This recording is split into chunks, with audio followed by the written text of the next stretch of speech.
But I am saying that any politician that comes to you and says, I'm going to do only one term, that's a sign of desperation.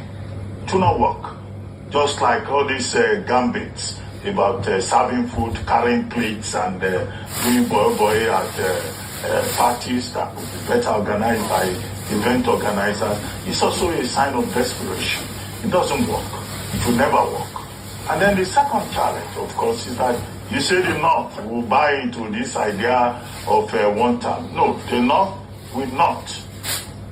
Because the civil war in this country has never ended. I don't believe that Northerners who are already aggrieved with a Yoruba president will just shift and embrace the possibility of an Igbo president. There are contradictions in this country that have not been sorted out.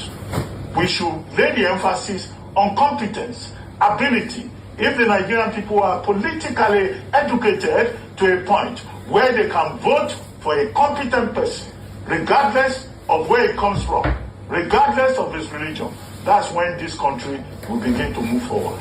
So all this, I will do one time, I will serve you food, I will give you agbado. No, please, that's not going to work. Again, Reuben Abati breaks the table, reminding Nigerians that the civil war has not ended, not until the issues, fundamental issues bordering on the continued existence of Nigeria is being addressed. Your take on this development? Yeah, he's very, very correct. Reuben Abati is very, very correct by saying that the civil war has not ended. The agreement to end the civil war was the Aburi Accord. Every region being independent of the center. Control your resources. Pay percent to the center for the maintenance of the federal structure. That was the idea at Aburi. You understand? Unfortunately, that idea failed. Gowon and his group betrayed the agreement at Ghana. And we went into the war, fought the war, and in the end, there was a 3 hours. The war was declared no victor, no vanquished. And they agreed to reconstruct, to reintegrate, and totally unite the East with every other part of the country and give the Igbos and their Eastern brothers their deserved right. That is, allow equity to be crowned king in this arrangement. You know, there's no way you can form a country with different people, different tribes, different nationalities, without the word equity. United States of America could have failed without equity, haven't been made up by 13 countries. You understand? But here, Britain planted that very bad seed and not hijacked power and has been keeping power and believes that power is their birthright. They not opened their borders to Fulanis, and Fulanis migrated from all manner of places in Africa. And they want to make Nigeria the Fulani hub. And the Fulani has this idea of, you know, Fulanize and Islamize. Get into peoples, wipe them away, take over their land as a Fulani land. And that has caused a lot of problem as far as Nigeria is concerned. I keep saying it. The 1914 amalgamation is the worst thing that ever happened to us here, because all these problems emanated after the amalgamation. The word tribalism, the word nepotism, the word inequity, the word corruption, and the rest of it. were not there before Britain came here. East was an independent nation. West was an independent nation. North was an independent nation. Yet we had bilateral relationship. We were doing business together and had respect for ourselves. You understand? Now the war came in, we fought the war, and after the pogrom, in fact, we were being dealt more blows on after the war. Because instead of reintegrating us, Nigeria seized our monies in the bank and gave us only 20 pounds. No matter the amount of money you had in the bank, it was seized by the Minister of Finance then, Awolowo. And 20 pounds was given to people that you see that you have almost wiped away. Pachoka ravaged. More than 10 million people dead. What are they going to do with 20 pounds? After starving the people to death, Yeah. Whatever is left for them to survive, You have taken it away. Awolowo wants to strip that off. Could Awolowo be considered as the worst enemy of Biafrans? Oh, well, that is not the point now. But the point now is, if you give them 20 pounds, was it for food? Was it for medicine? Was it for, education? Was it for houses? Their houses you've destroyed and declared all their properties outside Igbo land, abandoned properties and claimed them? Well, the intention was to exterminate us. But here we are. We are still here. You understand? And so the issue in this country is 1914 amalgamation. We have got to get back there. We have got to get back there. Nigeria is not one country. Nigeria has been created for the North and their cronies. The East is tactically and tactfully carved out of this country as far as power is concerned.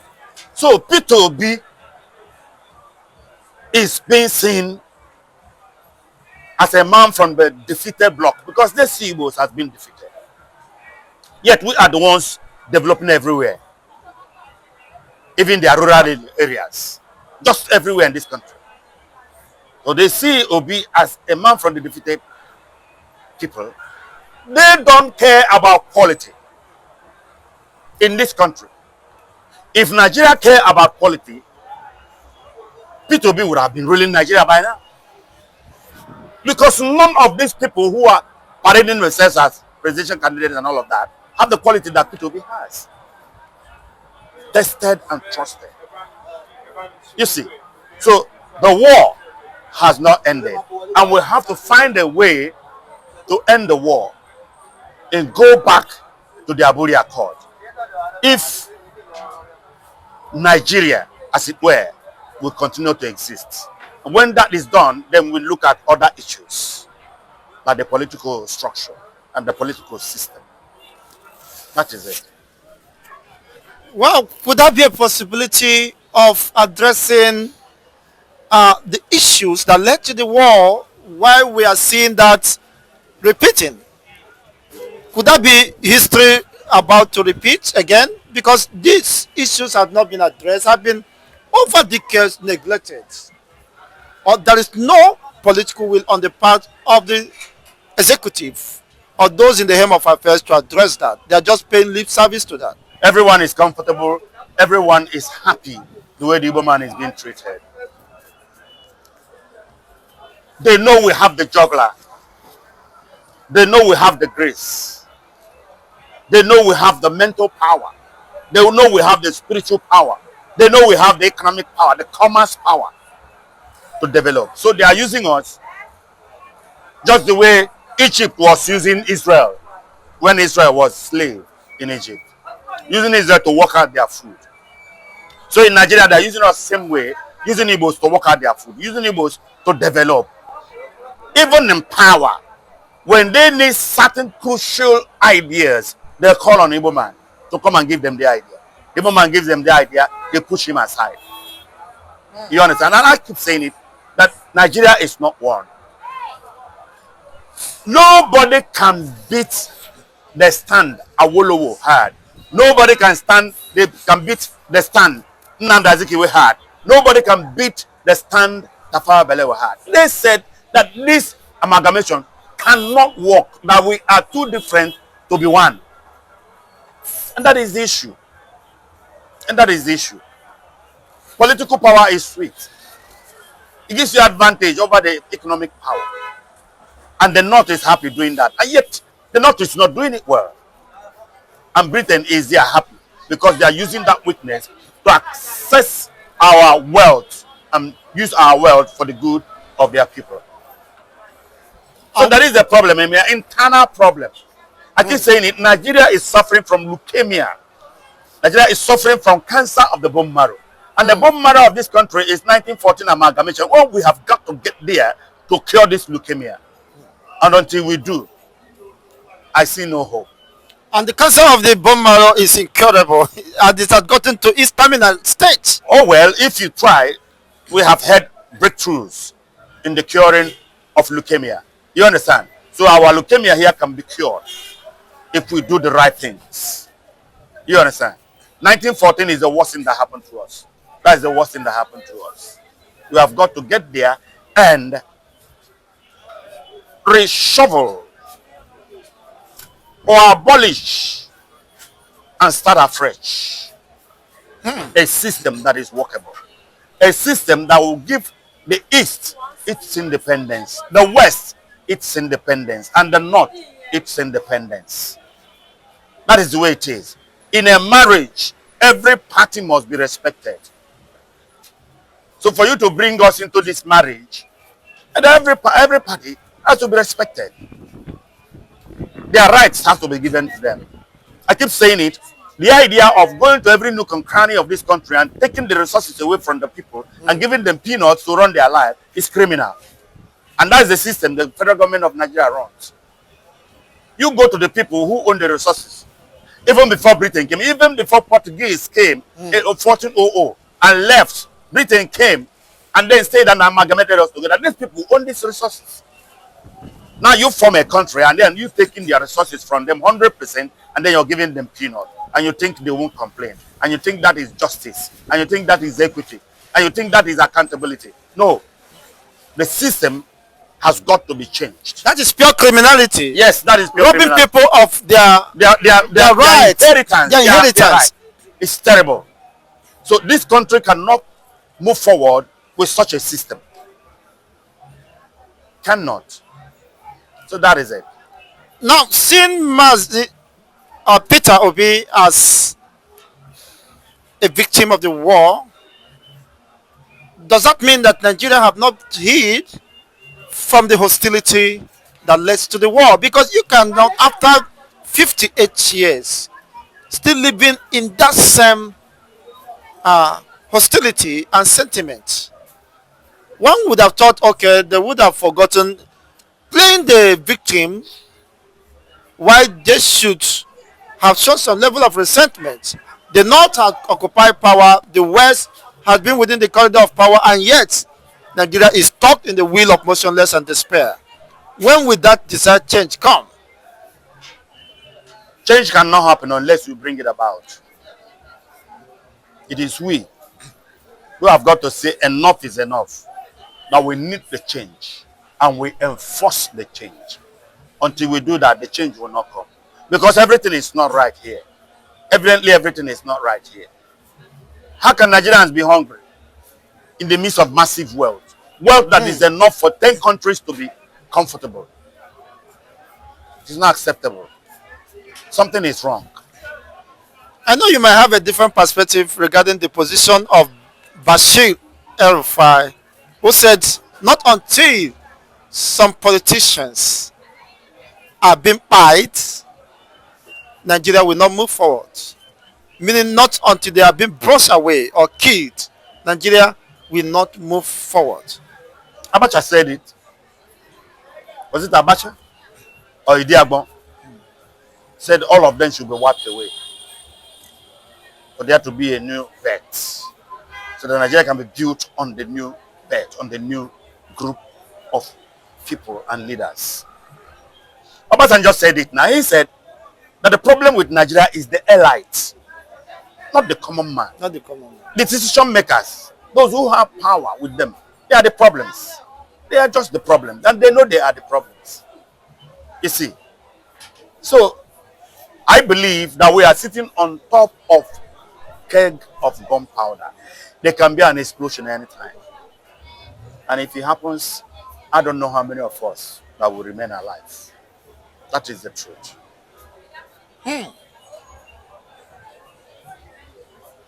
I would hope it doesn't, because we must have learned from the events of the past, and would not want a repeat of the history that led to the bloody massacre of over 5 million Biafrans. Should that happen, what would be the way forward? Do you see Nigeria surviving another civil war? No country survived second civil war. So the problem is that those who are having power with them are very irresponsible and careless people. They feel that the money they have stolen is enough to secure them and their family. And so they don't give a hoot what happens to other Nigerians. But sometimes it doesn't work that way. Whoever is involved in a war has the possibility of dying the next minute. So if the war we are talking about, which they are ignoring, happens, even they themselves are not safe, even wherever they will run to. So that is it. We need to be very, very careful in this country. But just that those who have power with them don't care at all. It's a pity. Now, with this development, if this happens to be the majority opinion or perspective of Nigerians, don't you think that Peter B might eventually drop his ambition? Or could he forge ahead with such intentions, as is being considered as an act of desperation, demanding for 4 years? If Tinubu is perceived to have destroyed the economy of Nigeria Is within it 2 years, demanding for 4 years, or is it Atiku presenting that, idea to him, P2B? yeah, Peter B said he maintained the 4 years program. But the proposal was presented to him by Atiku in ADC. Yeah, that there should be a merger, and that P2B should run as Atiku vice, so that they can wrestle power from APC. And then Atiku do 4 years, and P2B do 4 years or 8 years. Because someone told me from the point of constitution, Atiku cannot do 8 years as a president, because he has done 8 years As vice. You understand? So for me, that is still the best bet. If we want to wrestle power from Tinubu and APC, you can't break the bunch of broom. But even if the broom are 1 million pieces, you can break them one after the other. So if the new generation, the new setup, want to take power away from APC, they have got to march together to form a strong force. Tinubu can beat Atiku if he stands alone.